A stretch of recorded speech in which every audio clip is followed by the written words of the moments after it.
নম্বর পর্বের শুরুতে দেখা যেতে পারে মেঘলা একদম নতুন রূপে আত্মবিশ্বাসী ভঙ্গিতে সে নিজের অফিসে প্রবেশ করেছে।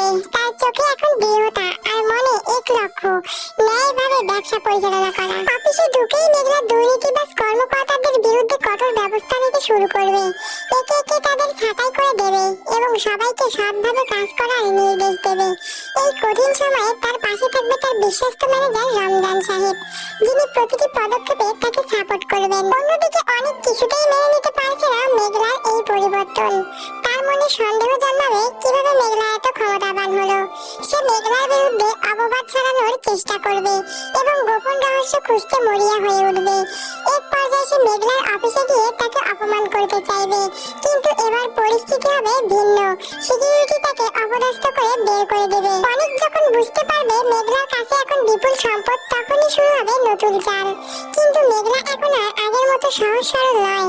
সে তার আসল উদ্দেশ্য বুঝে যাবে এবং তাদের ফাঁদে আর পা দেবে না। এই পর্বের সবথেকে বড় টুইস্ট হতে পারে অনেক জানতে পারবে মেঘলা আসলে কোনো সাধারণ মেয়ে নয়, বরং এক বিশাল শিল্পপতির মেয়ে।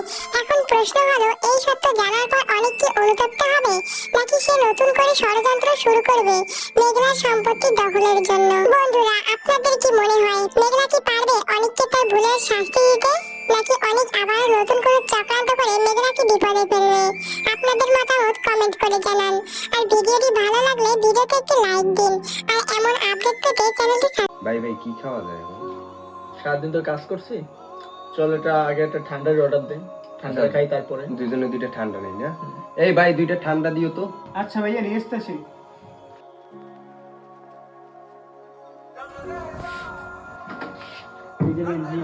আচ্ছা ভাইয়া আমাদের দুইটা হালিমের রুটি দেন।